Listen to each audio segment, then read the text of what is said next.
प्यारे साथियों नमस्कार। जय हिंद सभी का। कैसे हैं आप लोग? बढ़िया होंगे और प्रॉपर तरीके से अपना रिवीजन कर रहे होंगे। लास्ट स्टेज आपका है, बस इसके बाद आपको एग्ज़ाम देना है और जितना अच्छा आप रिवीजन कर लेंगे वो आपके लिए बेनिफिशियल हो जाएगा। ठीक है। इंग्लिश का ये मिक्स प्रैक्टिस सेट है। ठीक है। ये पहला शॉर्ट वन है। तो इसमें हम लोग 50 क्वेश्चन डिस्कस करने वाले हैं और इन 50 क्वेश्चन को आपको अपने मन से भी सॉल्व करना है एंड देन आप अपना स्कोर भी कमेंट करेंगे। ठीक है। तो स्कोर से ये पता चल जाएगा कि आपकी तैयारी कहाँ पे लाई कर रही है। ठीक है। तो वहाँ पे अगर आप ठीक है, स्टैंड कर रहे हैं, अच्छा खासा स्कोर बना रहे हैं आप, तो आप पोजीशन आपकी सही है। अगर अगर मान लो 50 क्वेश्चन है, अगर आप 40 के राउंड सही कर रहे हैं तो अच्छी बात है, आप तैयारी में हैं, आप कर सकते हैं, कोई दिक्कत नहीं है। हालांकि मैंने इंग्लिश में थोड़ा सा कम ध्यान दिया है, थोड़ा सा तबीयत का इशू रहा है। बाकी मेरा प्लान था कि वन शॉट बनाने का, लेकिन तबीयत का इशू के कारण थोड़ा सा मेरी वॉइस भी कम है, इसलिए मैं नहीं कर पाया। बाकी ये मिक्स प्रैक्टिस सेट आप करेंगे तो आपको अनुभव होगा कि हाँ वाकई में क्वेश्चन ऐसे आते हैं। ठीक है। मैंने ऑलमोस्ट सारे टॉपिक मतलब सारे जो हैं चैप्टर्स कवर अप किए हैं 50 क्वेश्चन में, और सारे क्वेश्चन अच्छे हैं। ठीक है। और कभी ऐसा होता है कि कभी कभी क्वेश्चन भी जो है सीधे एग्जाम में फंस जाते हैं। ठीक है। तो आप तैयार हैं करने के लिए? चलें पहला क्वेश्चन देखते हैं। पहला क्वेश्चन है वन वर्ड सब्स्टिट्यूशन का। ठीक है। One who is hard to please, ऐसी मतलब पहले आप करेंगे देन मैं बताऊंगा। ठीक है। One who is hard to please मतलब जिसे खुश करना बहुत ही कठिन हो, उसे हम लोग क्या कहते हैं? उसे कहते हैं हम लोग, देखो फैटल तो घातक होता है, तो उसे हम लोग कहते हैं फास्टिडियस। क्या कहते हैं? फास्टिडियस। ठीक है। ऑप्शन नंबर डी हो जाएगा, one who is hard to please. Clear? आगे चले। अगला question fill in the blanks है। Its cost is blank 3000 rupees. इसकी जो कीमत है वो 3000 रुपये है। ठीक है। तो हम लोग कॉस्ट के लिए क्या लगाते हैं? वर्थ। क्या लगाते हैं? वर्थ। बॉट नहीं होता है, अवेलेबल नहीं होता, इस्ट नहीं होता है। मतलब इट्स कॉस्ट इज वर्थ, मतलब इस चीज की कीमत जो है कितनी है? 3000 रुपीज। तो that's it's cost is worth. तो ऑप्शन नंबर ए हो जाएगा। क्लियर? ये क्वेश्चन थोड़ा सा आपको फंसेगा, मतलब आपने, बाकी अगर आपने वो निकाल लिया होगा सेंस तो हो गया होगा, बाकी थोड़ा सा फंसने का लायक था, बाकी कोई दिक्कत नहीं है। ठीक है। इट्स कॉस्ट इज वर्थ, हम लोग अक्सर यूज करते हैं कि इसकी वर्थ कीमत कितनी है? 3000 रुपये है, वही वाली बात है। ठीक है। आगे चलिए। कह रहा चूज द करेक्ट वर्ड। अब आपको बताना है डिस्यू की स्पेलिंग सही है। अच्छा, डिस्यू का मतलब होता है किसी चीज को चीट करना। ठीक है, धोखा देना, दैट्स चीट करना। ठीक है। तो इसकी मीनिंग होती है, मैं यहाँ पे लिख रहा हूँ, DECEIVE। क्या होता है? DECEIVE। तो किस ऑप्शन में है? DECEIVE। तो option number A is the right answer. ठीक है। DECEIVE। ठीक है, बाकी सारे ऑप्शन गलत हैं। क्लियर? तो option number is the right answer. Clear? आगे चलो। फिल इन द ब्लैंक्स कह रहा है स्टिच इन टाइम CO 9। देखो ये एक प्रोवर्ब है। ठीक है। ये एक प्रोवर्ब है। इसका मतलब होता है, एक सिंपल होता है कि आ स्टिच। ठीक है। A stitch in time CO 9 मतलब समय रहते समझ आना। ये बहुत अच्छी बात होती है। ठीक है। समय रहते अगर समझ गए तो ये आपके जीवन का काफी अच्छा वो होता है, पल होता है। ठीक है। तो समय रहते समझ आना, तो ये फिक्स होता है, a stitch in time CO 9। Clear? तो इसमें ए फिक्स होता है, ऑप्शन नंबर ए हो जाएगा। Clear? Sorry, option number B हो जाएगा। Alright, a stitch in time CO 9। आगे देखते हैं question number 5। Choose the alternative which is the most opposite in meaning the given word. Smooth. अच्छा, स्मूथ का मतलब होता है जो चीज बहुत ज्यादा कैसी हो? फ्लेक्सिबल हो। कैसी हो? फ्लेक्सिबल हो। और कैसी हो? सॉफ्ट हो। ठीक है। और हाँ, सॉफ्ट हो, फ्लेक्सिबल हो। मैं बताना इसका क्या है? अपोजिट, यानी कि मैं बताना इसका एंटोनियम। तो क्या हो जाएगा? हार्ड। क्या हो जाएगा? हार्ड। इसका मतलब होता है बहुत ज्यादा कठिन, मतलब बहुत ज्यादा टफ। ठीक है। टफ। अच्छा, फ्लेक्सिबल, स्मूथ का रफ हो सकता है ना, हार्ड तो मतलब कठोर होता है, रफ बन सकता है, ऑकवर्ड, अगली, गंदा होता है। हाँ, स्मूथ मतलब जो चीज एकदम फ्लेक्सिबल हो, सॉफ्ट हो, और हार्ड मतलब जो चीज बहुत ज्यादा कठोर हो। ठीक है, ये हो जाएगा। चलो आगे देखते हैं question number 6। Change the voice. और वॉइस को चेंज करना है। He can solve the problem. इसका क्या हो जाएगा, अच्छा कैन का आप लोग कोड नहीं करेंगे यहाँ पे, ठीक है। कैन का कोड होता है कहाँ पे, नरेशन में होता है, ठीक है, एक्टिव पैसिव में नहीं होता है। यहाँ पे कैन के बाद बी देखना है, कैन के बाद बी एंड वर्ब की थर्ड फॉर्म। तो पहले उठाएंगे ऑब्जेक्ट, ये बनेगा सब्जेक्ट में, तो द प्रॉब्लम हो जाएगा, सब में है, तो कोड तो वैसे नहीं होगा, इज वैसे भी नहीं होगा, ये तो वैसे नहीं होगा। तो द प्रॉब्लम मैंने कहा था ना, कैन के बाद क्या आना चाहिए, बी, और बी के बाद वर्ब की थर्ड फॉर्म, कि सॉल्व्ड बाई, और ही का हिम हो जाएगा, ठीक है। तो option number A is the right answer. Clear, आगे चले। अगला क्वेश्चन है question number 7। Identify the antonym of the given word.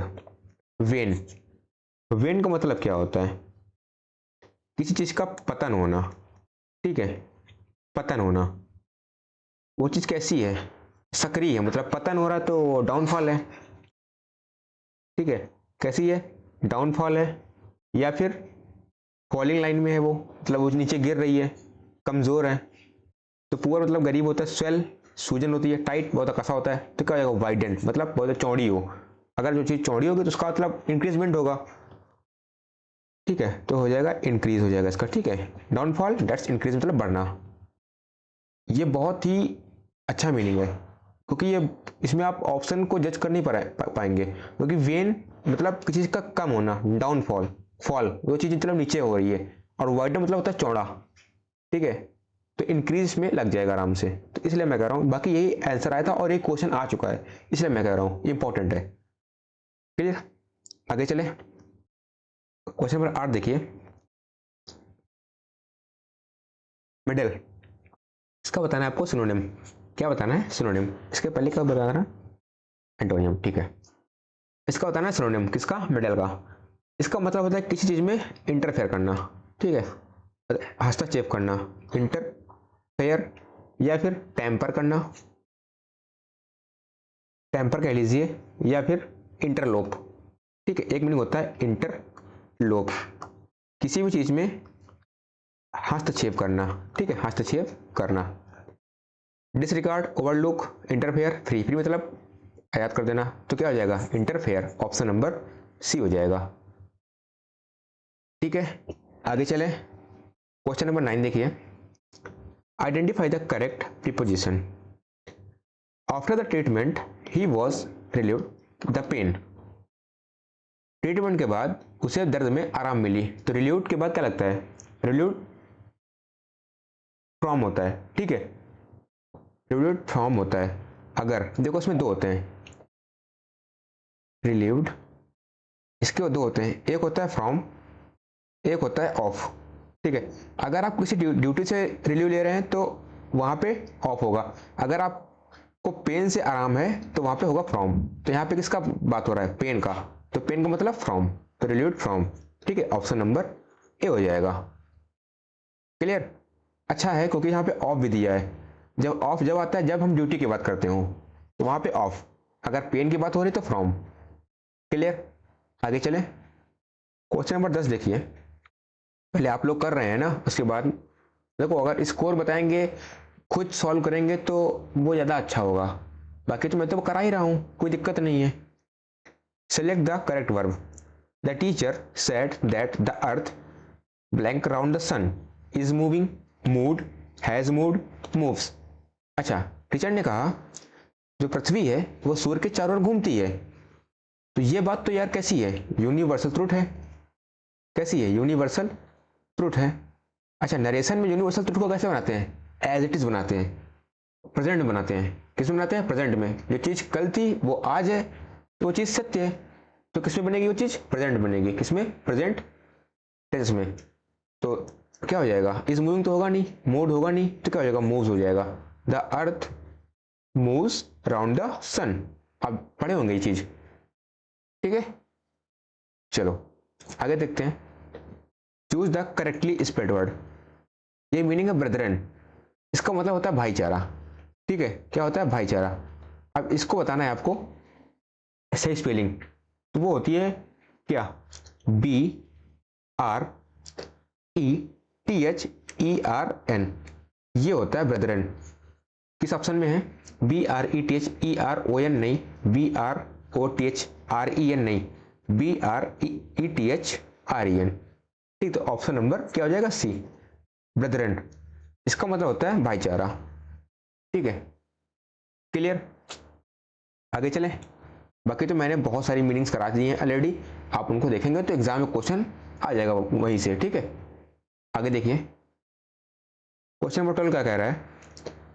From an adjective from given word, मतलब इस वर्ड का क्या बताना है? एडजेक्टिव फॉर्म बताना है। क्या बताना है? Adjective form. अच्छा, इकोनॉमी, इकोनॉमी का क्या हो जाएगा? इकोनॉमिक। क्या हो जाएगा? इकोनॉमिक। क्या हो जाएगा? इकोनॉमिक। ऑप्शन नंबर बी हो जाएगा एडजेक्टिव फॉर्म। ठीक है, इकोनॉमिक। आगे देखिए, select the correct verb. Mister Sinha help us more than he blank his on students. इसमें क्या हो जाएगा? यहां पे क्या कर रहा है? मिस्टर सिन्हा ने हेल्प की more than he is on student. यहां पे क्या हो रहा है? यहां पे हो रहा है कंपैरिजन हो रहा है, और कंपैरिजन के लिए हम लोग क्या करते हैं? प्रेजेंट एंड डेफिनेट लगाते हैं। क्या लगाते हैं? Present indefinite. तो ही के अकॉर्डिंग क्या हो जाएगा? वर्ब की फर्स्ट फॉर्म और उसमें लगेगा एस। ठीक है, तो हो जाएगा हेल्प्स। हेल्प नहीं होगा तो क्या हो जाएगा? हेल्प्स। ठीक है, क्योंकि यहाँ पे क्या हो रहा है? यहाँ पे हो रहा है कंपैरिजन हो रहा है, यहाँ पे दो लोगों में हो रहा है कंपैरिजन। ठीक है, तो इसलिए यहाँ पे हो जाएगा हेल्प्स। क्लियर? आगे देखिए, बताना है प्रीपोजिशन आपको। सी स्माइल्ड ब्लैंक माई मिस्टेक, मैं ऑलरेडी करा चुका हूं। देखो, स्माइल के साथ क्या लगता है? एट, और गुड के साथ एट, और बैड के साथ एट। ये तीनों इंपॉर्टेंट है। Smile at, good at and bad at. तो smile at my mistake, smile at my mistake. Option number D हो जाएगा। क्लियर? आगे चलें, अगला देखिए, आइडेंटिफाई द इनकरेक्ट पार्ट। बहुत अच्छा क्वेश्चन है ये। द जज was convinced, A option, that neither, B option, of the 5 accused was guilty, C option, and no error, D option.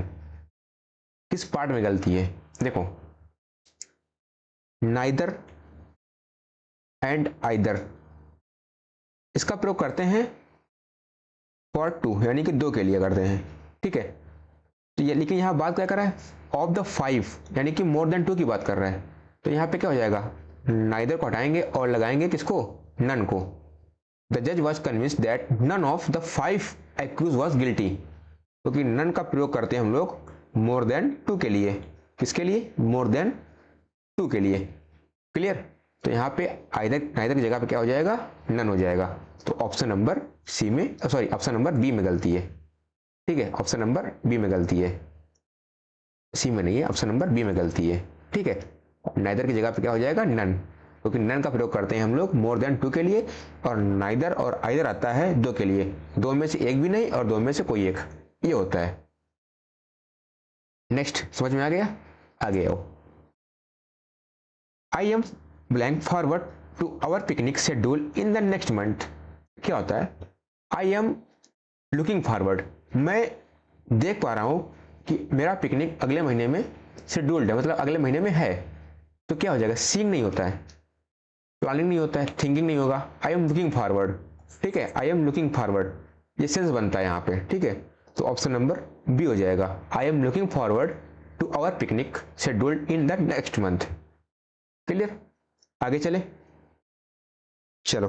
थोड़ा सा वॉइस अगर कम हो तो आप थोड़ा सा मैनेज कर लेना, बढ़ा लेना अपने मोबाइल में, क्योंकि यार थोड़ा सा तबियत खराब चल रहा है इस टाइम। बाकी ठीक हो पहले से। ठीक है, चलो। अगला क्वेश्चन है कंजंक्शन का। क्या बताना है? I shall wait blank my father comes. देखो, बट तो होगा नहीं, बाई होगा नहीं, अनलेस वैसे नहीं होगा, क्योंकि यहाँ बात कर रहा है टाइम की। ठीक है, वेट टाइम, और टाइम लगाते हैं हम लोग टिल या फिर अनटिल, इन दो का प्रयोग करते हैं। तो अनटिल दिया नहीं है तो क्या हो जाएगा? Till my father comes. ठीक है, आई शैल वेट, मैंने तब तक वेट किया जब तक तुम्हारे पिताजी नहीं आते हैं। ठीक है, क्लियर? मैं वेट करूंगा तब तक जब तक तुम्हारे पिताजी नहीं आते हैं। ठीक है, तो टिल माई फादर कम्स हो जाएगा। आगे देखिए, identify the incorrect part. One of the boys, A option, have completed, B option their work, C option and no error D option.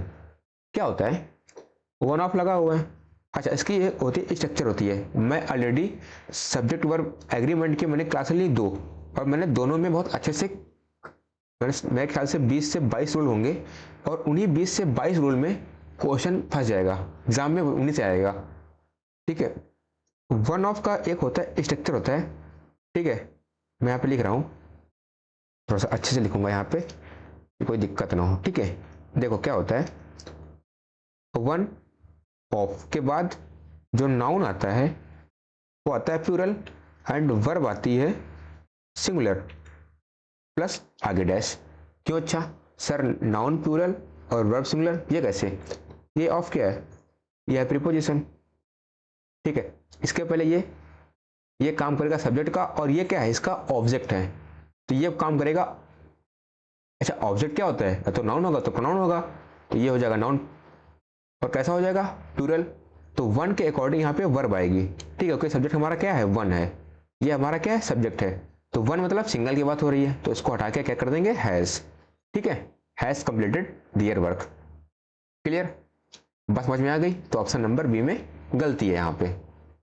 One of के बाद noun plural and verb singular क्यों होती है? क्योंकि ये होता है प्रीपोजिशन, इसके पहले ये होता है सब्जेक्ट, क्योंकि प्रीपोजिशन के बाद क्या आता है? ऑब्जेक्ट। तो ऑब्जेक्ट काम करता है किसका? ऑब्जेक्ट कौन सा होता है? तो ऑब्जेक्ट होगा तो नाउन होगा या फिर प्रोनाउन होगा। तो यहाँ पे नाउन कैसा होगा? प्लूरल होगा, क्योंकि वन के अकॉर्डिंग यहाँ पे वर्ब आएगी, तो हैज हो जाएगा। वन मतलब सिंगुलर, तो सिंगुलर के अकॉर्डिंग हैज। ओके, आगे चले। चलो, अब बताना आपको डायरेक्ट इनडायरेक्ट यानी कि नरेशन का क्वेश्चन है ये। ठीक है, she said I may come tomorrow, तो क्या हो जाएगा? सी सेड दैट, इसमें सेज तो होगा नहीं, तो सी सेड दैट सब में है। ठीक है, आई हो जाएगा चेंज, तो हो जाएगा सी। ठीक है, मे का क्या हो जाएगा? देखो, मे का होता है माइट। ठीक है, कैन का कुड यहाँ पे होता है। ठीक है, और विल का क्या हो जाएगा? वुड हो जाएगा। सेल का शुड हो जाएगा। ये इंपॉर्टेंट है। ठीक है, तो मे का हो जाएगा माइट, तो इसमें तो मे है, इसको हटा दो। अब दो फंसे हैं। ठीक है, तो ये तो ऑलरेडी कटा हुआ है, तो ये भी नहीं होगा। तो she said that she might come the next day. अच्छा, ये क्यों आया है? तुम्हारे को क्या होता है? नेक्स्ट डे होता है। ठीक है, और अगर यस्टरडे पूछा गया है, यस्टरडे, तो क्या हो जाएगा? The previous day. क्या हो जाएगा? The previous day. नाउ का देन होता है, नाउ का देन होता है, टुडे का दैट डे होता है। ये कुछ होते हैं कन्वर्जन जो इंपॉर्टेंट होते हैं। टुडे का दैट डे, नाउ का देन, यस्टरडे का द प्रीवियस डे, टुमारो का द नेक्स्ट डे। क्लियर? आगे चले। चलो, identify the correct question tag. Already मैंने इसकी क्लास ली है, बहुत अच्छी क्लास ली थी, और क्वेश्चन 19 में आएगा। ठीक है, 19 जितने रूल हैं 19 में से क्वेश्चन आएगा। You completed the work blank, तो क्या हो जाएगा? अच्छा, ये कैसा फॉर्म है? ये हमारी है V2 फॉर्म। ठीक, यानी कि सेंटेंस हमारा कैसा है? पास्ट। तो हमने बताया था अगर क्वेश्चन हमारा कैसा हो? पॉजिटिव हो, तो क्वेश्चन टैग क्या होगा? निगेटिव होगा। अगर क्वेश्चन हमारा निगेटिव है तो क्वेश्चन टैग कैसा होगा? पॉजिटिव होगा। तो सेंटेंस हमारा कैसा है? पॉजिटिव, ये बनेगा निगेटिव। अच्छा, पास्ट की वर्ब क्या होती है? होती है डिड, तो डिड के बाद नॉट और यू हो जाएगा। तो इसमें डोंट, आरंट, वांट, क्या हो जाएगा? Didn't you. क्या हो जाएगा? Didn't you, didn't you. ठीक है, ऑप्शन नंबर ए हो जाएगा। क्लियर? आगे चलें। चलो, क्वेश्चन नंबर नेक्स्ट देखिए 21। Choose suitable preposition. He insist blank going to Kullu Manali, तो क्या हो जाएगा? इंसिस्ट के साथ लगता है ऑन, ये होता है fix.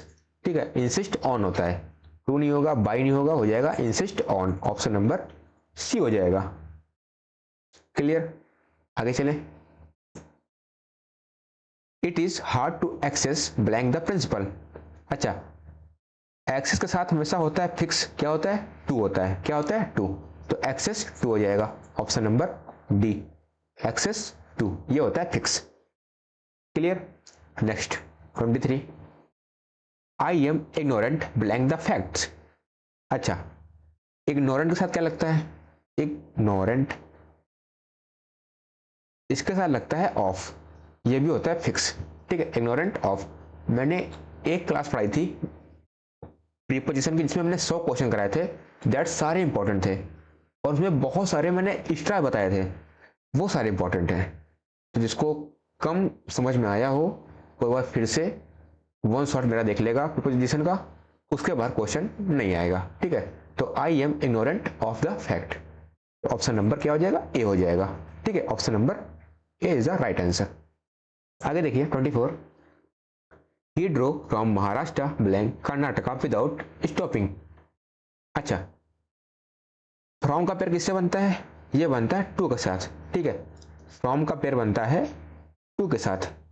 He drove from Maharashtra to Karnataka, ठीक है। तो क्या हो जाएगा? Option number B, he drove from Maharashtra to Karnataka without stopping. आगे आइए 25, he acted according my instruction. तो अकॉर्डिंग के साथ क्या होता है? फिक्स होता है, क्या? अकॉर्डिंग टू होता है, तो ऑप्शन नंबर ए हो जाएगा, अकॉर्डिंग टू। 25 क्लियर। अब एक पड़ा हो गया है अगला 26 से, ठीक है। Narration, I said to my teacher pardon me.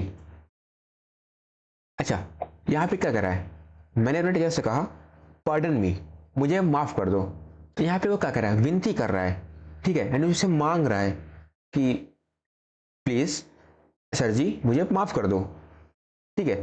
तो वो मांग रहा है, तो आस्क नहीं होगा ना टोल्ड होगा, तो हो जाएगा I begged my teacher to pardon me, तो ऑप्शन नंबर बी हो जाएगा, ठीक। वो क्षमा मांग रहा है, बेग्ड, ठीक है। Next, my brother is N blank professor. अच्छा, बहुत अच्छा क्वेश्चन है। अच्छा, ये इमिनेंट क्या होता है?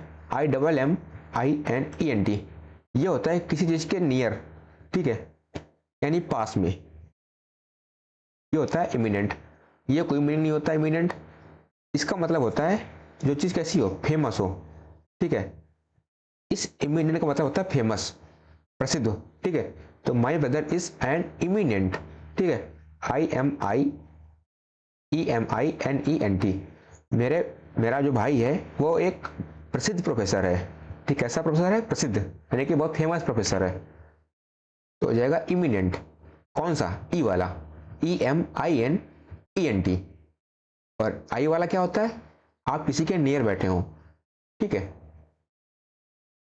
क्लियर। आगे देखिए, one word substitution, one who looks the dark side of things. ऐसा आदमी जो कहता है ना कि ये हमेशा निगेटिव सोचता हो, ठीक है, निगेटिव होता है, तो वो कैसा होता है? ऑप्टिमिस्टिक क्या होता है? ऑप्टिमिस्टिक होता है आशावादी, जो सोचता हो पॉजिटिव हमेशा, ठीक है, यानी कि यहाँ होता ब्राइट साइड, अगर यहाँ होता ब्राइट तो होता ऑप्टिमिस्टिक, यहाँ पे डार्क है तो हो जाएगा पैसिमिस्टिक, यानी कि निराशावादी, ठीक है, निराशावादी। अगर यहाँ होता ब्राइट दैट्स ऑप्टिमिस्टिक, यहाँ पे डार्क है तो हो जाएगा पैसिमिस्ट। क्लियर। आगे चले 29 देखिए, I have been working blank, sorry, I have been working, A option, in this organisation, B option, since 10 year, C option, and no error, D option. तो क्या गलती इसमें है? देखो, सिंस का प्रयोग होता है पॉइंट ऑफ टाइम के लिए, ठीक है, पॉइंट ऑफ टाइम के लिए, और फॉर का प्रयोग होता है पीरियड ऑफ टाइम के लिए, पीरियड ऑफ टाइम के लिए। अच्छा, ये होता क्या है?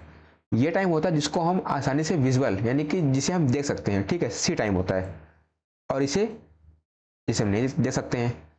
कैसे?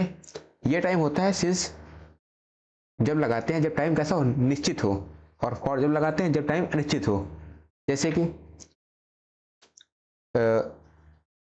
10 बजे हम गाड़ी में दे सकते हैं, मंडे गाड़ी में हम अपने कैलेंडर में दे सकते हैं, और मार्च महीना कैलेंडर में दे सकते हैं। 2010 ये भी कैलेंडर में विजिबल है। इसमें सबके साथ क्या लगेगा, सिंस। अब 10 साल, कौन से 10 साल पता नहीं। 10 घंटे, कौन से 10 घंटे नहीं पता। 2 दिन पहले, कौन से 2 दिन पहले नहीं पता। 10 दिन पहले नहीं पता। तो ये कैसे हैं, ये दैट्स अनिश्चित टाइम है, तो इनके साथ क्या लगेगा, फॉर। तो यहाँ पे हो जाएगा फॉर 10 ईयर। ठीक है, फॉर 10 ईयर, यानी कि ऑप्शन नंबर सी में गलती है। आगे चले, समझ में आ गया। One of my good quality, A option is that I do not take things, B option very seriously, C option no error, D option. अच्छा, मैंने कहा था ना वन ऑफ के बाद क्या आएगा, वन ऑफ के बाद आने वाला नाउन कैसा होता है, ये होता है प्लूरल, क्योंकि देखो वन ऑफ के वन की अकॉर्डिंग यहाँ पे वर्ब सही लगी है, तो अब गलती कहाँ पे, नाउन में गलती हुई है, तो हो जाएगा one of my good qualities. क्या हो जाएगा, my good qualities, my good qualities, ठीक है, ITES, ठीक है।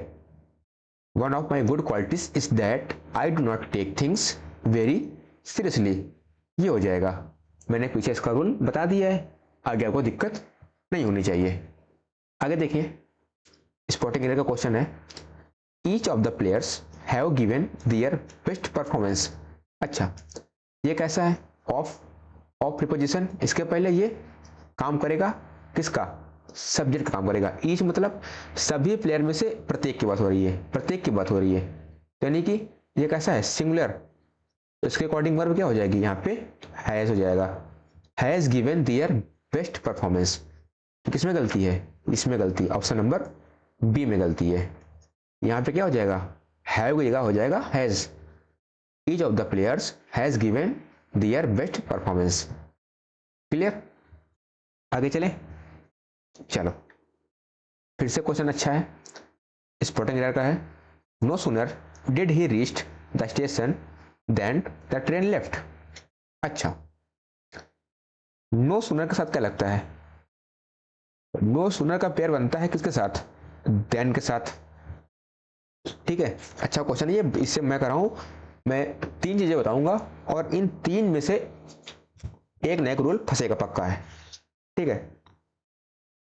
हार्डली या फिर स्कार्सली, ठीक है, स्कार्सली, इसका पेयर बनता है व्हेन के साथ। नॉट ओनली का पेयर बनता है बट आल्सो के साथ। अब देखो, तो नो सुनर के साथ देन तो लगा हुआ है, ये सही है, लेकिन बट द ट्रेन लेफ्ट, ये कैसा है, ये हमारा V2 सेंटेंस है, यानी कि ये है पास्ट इंडेफिनिट। जब एक सेंटेंस पास्ट इंडेफिनिट होता है, दूसरा किस में होता है, पास्ट परफेक्ट में, तो हो जाएगा नो सूनर हैड, क्या हो जाएगा, no sooner had he reached the station then the train left, ठीक है। तो किसमें गलती, ऑप्शन नंबर बी में गलती है, डिड की जगह पे हो जाएगा हैड हो जाएगा। क्लियर, आगे चले, और ये तीनों पेयर से मेरे ख्याल से नहीं, मतलब क्वेश्चन आएगा यहाँ से, नो सूनर वाला, या हार्डली स्कैर्सली वाला, वन ऑफ वाला, ईच वाला, नॉट ओनली बट आल्सो वाला, और मेरी वो जो सब्जेक्ट वर्ब एग्रीमेंट की 2 क्लासें हुई हैं, उन दोनों को पढ़ के जाना, उसमें सारे रूल मैंने जो इंपॉर्टेंट है सारे मैंने कवर किए हैं, ठीक है। तो इसका बेनिफिट आपको एग्जाम में मिलेगा। चलो, अब बताना है आपको preposition. She insist paying the bill, she insist paying the bill, तो मैंने बताया था इंसिस्ट ऑन होता है, इंसिस्ट ऑन, पीछे हो चुका है क्वेश्चन ये, ठीक है, मतलब इस टाइप का क्वेश्चन आया था, तो insist on, option number A is the right answer. आगे देखिए, अब बताना है आपको सिनोनिम्स किसका, रिलक्टेंट का। इसका मतलब होता है किसी चीज की अनविलिंग होना, यानी कि इच्छा ना होना, अनिच्छा, ठीक है। हेजिटेशन होना, ठीक है, क्या होना, हेजिटेशन होना। ईगर क्या होता है, किसी की इच्छा, विलिंग क्या होता है, किसी की इच्छा होता है, तो क्या हो जाएगा, अनविलिंग, तो ऑप्शन नंबर सी, ठीक है। ये सब, ये दोनों क्या है, इसके एंटोनियम है, किसके, रिलक्टेंट के, ईगर एंड विलिंग। और रिलक्टेंट का मतलब होता है किसी की अनिच्छा, यानी हेजिटेट, तो अनविलिंग हो जाएगा। ठीक है, आगे आइए। अगला है choose the synonym of vivid. बहुत अच्छा मीनिंग है ये। विविड मतलब क्या होता है? जो चीज़ कैसी हो, क्लियर हो, ब्राइट हो,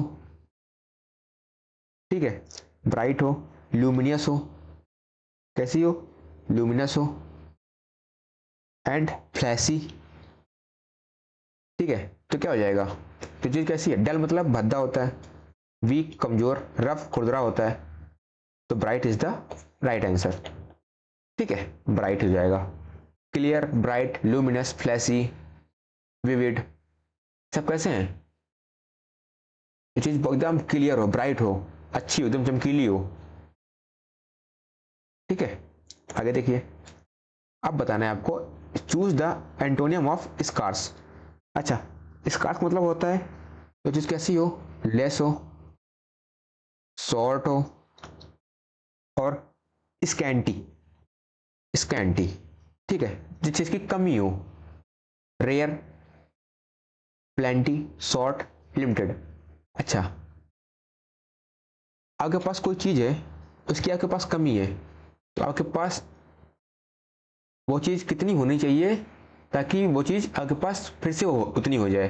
मतलब आपको उसकी क्या है, प्लेंटी है, यानी कि प्रचुर मात्रा में होनी चाहिए, ठीक है। प्लेंटी मतलब क्या होता है, प्रचुर मात्रा में, इसका अपोजिट ही होता है, मतलब क्या होता है, एबंडेंट, ठीक है, एबंडेंट होता है, एबंडेंट, इसका मतलब होता है प्रचुर मात्रा में, ठीक। ऑप्शन नंबर बी हो जाएगा। स्कार्स मतलब कमी, और प्लेंटी मतलब एम्पल, प्रचुर मात्रा में, ठीक है। चलो आगे देखते हैं। एंटोनियम बताना है, choose the antonym of hostile. इसका मतलब होता है जो चीज कैसी हो, अनफ्रेंडली हो, ठीक, कैसी हो, अनफ्रेंडली हो, एनिमी हो, ठीक है। एनिमी हमारा कैसा होता है, अनफ्रेंडली होता है, दुश्मन होता है, हॉस्टाइल होता है, तो फ्रेंडली हो जाएगा इसका राइट आंसर, ऑप्शन नंबर ए। फ्रेंडली मतलब कॉर्डियल, एमिकेबल, कॉर्डियल हो गया, एमिकेबल हो गया, ये सब कैसे होते हैं, फ्रेंडली होते हैं। और अनफ्रेंडली मतलब हॉस्टाइल, एनमी, ठीक है, ये सब कैसे हैं, हमारे अनफ्रेंडली हैं, तो इसका हो जाएगा friendly is the right answer. आगे देखिए, a person who can not read और राइट। ऐसा आदमी जो ना लिख सकता है ना ही पढ़ सकता है, वो कैसा होगा, वो आदमी पढ़ा लिखा नहीं है, तो वो हो जाएगा कैसा, लिटरेट क्या होता है, जो आदमी पढ़ा लिखा होता है, स्कॉलर यही होता है, ग्रेजुएट यही होता है, तो हो जाएगा इलिटरेट, यानी कि जो पढ़ा लिखा ना हो, अशिक्षित हो, कैसा हो, अशिक्षित हो, पढ़ा लिखा ना हो। A person who can not read और राइट, ऐसा आदमी जो ना ही पढ़ सकता है ना ही लिख सकता है, तो कैसा होगा, वो होगा अशिक्षित होगा। लिटरेट पढ़ा लिखा, स्कॉलर बुद्धिमान, वाइस, इंटेलिजेंट, ग्रेजुएट पढ़ा लिखा होगा, तो बचा कौन, इलिटरेट, जो पढ़ा लिखा नहीं है। क्लियर, आगे देखिए, a person who loves Mankind, ऐसा आदमी जो मानवता से प्रेम करता हो, ठीक है, मैनकाइंड से प्रेम करता हो। ऑप्टिमिस्टिक क्या होता है, आशावादी होता है। फिलैंथ्रोपिस्ट क्या होता है, यही होता है, क्या होता है, philanthropist. A person who loves Mankind, ऐसा आदमी जो मानवता से प्रेम करता हो, ठीक है, वो कैसा होता है, फिलैंथ्रोपिस्ट होता है। क्या होता, कैसा होता है, फिलैंथ्रोपिस्ट, तो ऑप्शन नंबर बी हो जाएगा। आगे देखिए 14 नंबर, क्या बताना है आपको, ईडियम बताना है। Hit the nail on the head, आप बार बार अपने सर पे हिट कर रहे हैं, हिट ऐसे ऐसे, तो मतलब वो चीज कैसी है, राइट है, सही है। टू डू रॉन्ग वर्क नहीं, to hurt someone, to miss the point नहीं। आप सोचते तो हैं यार ये हो सकता है, नहीं, यहाँ पे क्या होगा, टू से एग्जैक्टली राइट, वो चीज कैसी है, एकदम सही है। Hit the nail on the head का मतलब होता है कि आप एकदम सही हैं, ठीक, आप एकदम सही सोच रहे हैं, सही बोल रहे हैं, ऑप्शन नंबर बी हो जाएगा। आगे देखिए, फिर से बताना idiom, once in the blue moon, Eid का चांद होना, कहता है ना कि बहुत दिन बाद आप दिखाई दिए हैं, दैट्स रेयरली, क्या हो जाएगा, rarely, option number B. Never नहीं होगा, इसका मतलब होता है कभी नहीं, तो कभी नहीं वाला सेंस नहीं है। Once in a blue moon, that's वो चीज़ कैसी है, कभी कभार वाली है, तो रेयरली है, इसलिए नेवर नहीं होगा, क्या हो जाएगा, रेयरली। ऑप्शन नंबर बी हो जाएगा। आगे देखिए, एरर डिटेक्शन का क्वेश्चन है। He has been working here since 5 year, पीछे बता चुके इसके बारे में। सिंस का प्रयोग कैसे होता है, पॉइंट ऑफ टाइम के लिए, जिसे हम ऐसा समय जिसे हम देख सकते हैं, जैसे कि 2020 हो गया, 2025 हो गया, 2026 हो गया, मंडे संडे हो गया, जनवरी फरवरी मार्च हो गया, 10 बजे 11 बजे हो गया। ये सब कैसे हैं, ये हमारे कैसे हैं, पॉइंट ऑफ टाइम है, ये हमारे टाइम कैसे हैं, निश्चित समय है।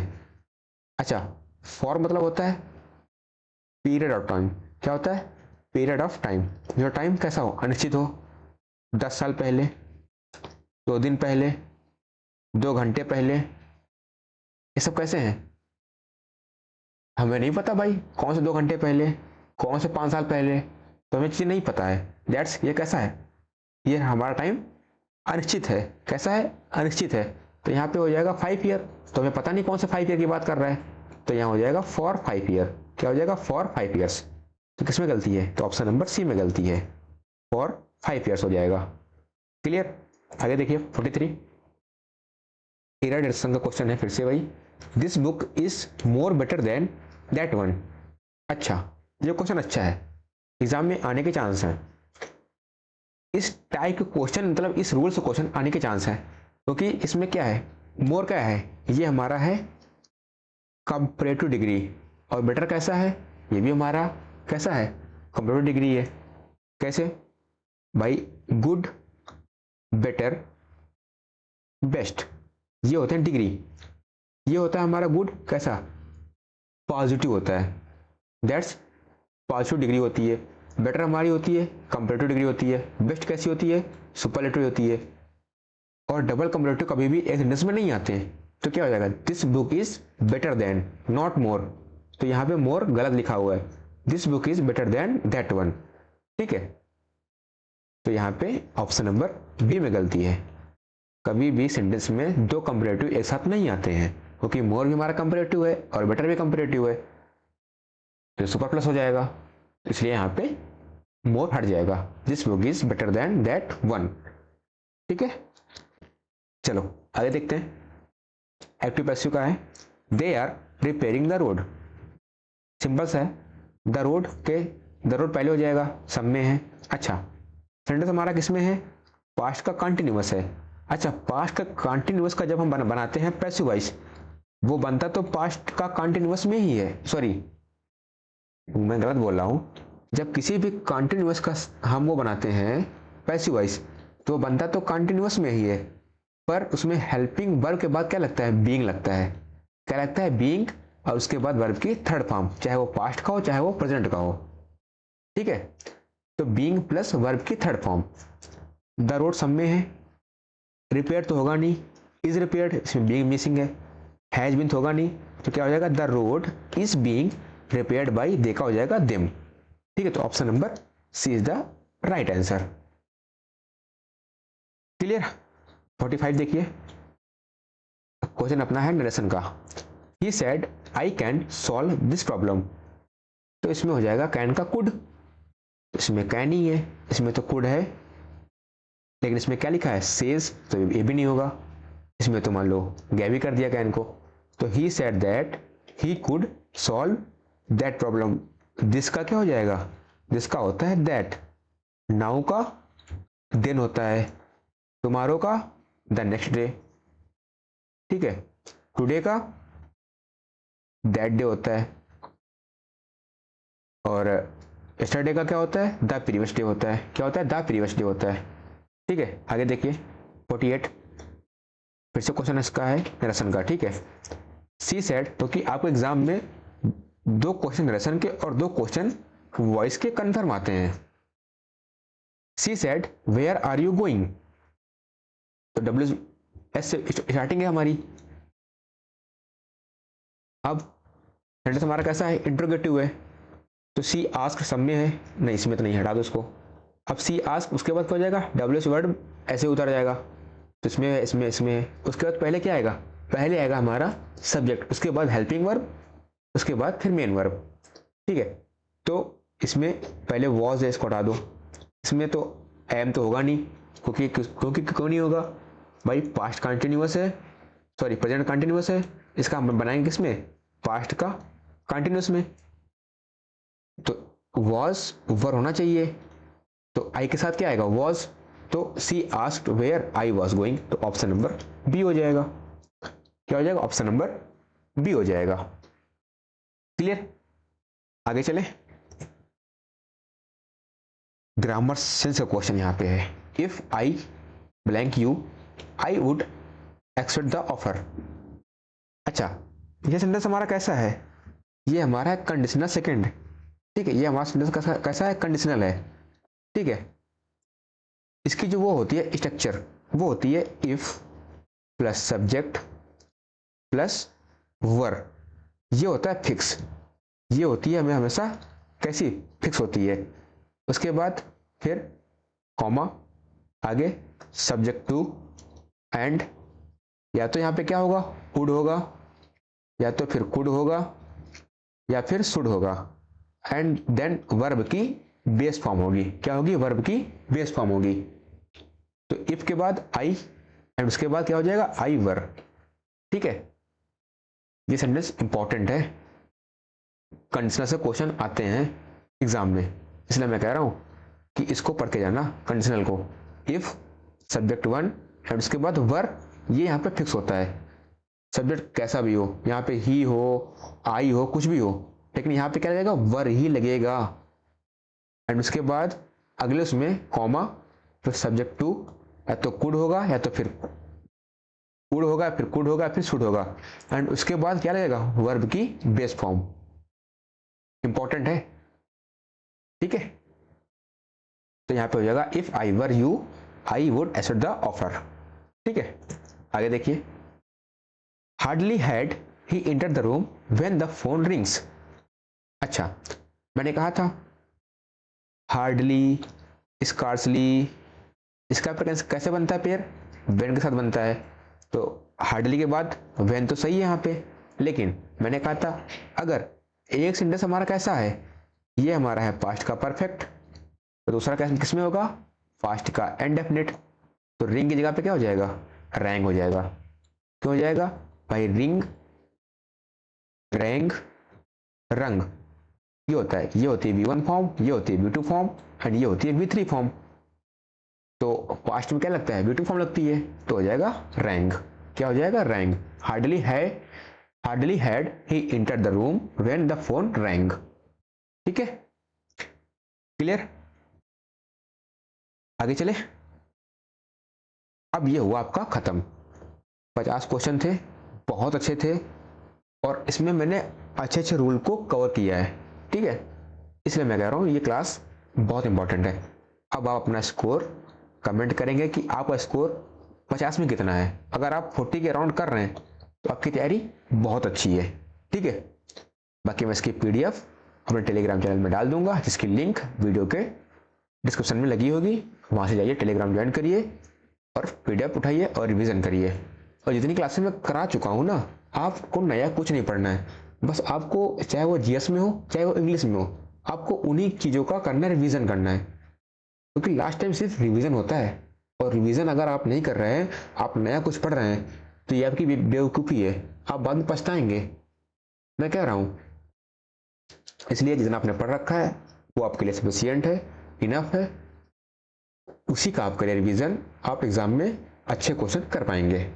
ठीक है, चलो फिर मिलते हैं अगले क्लास में, तब तक के लिए सभी को टाटा बाय बाय, जय हिंद एंड टेक केयर।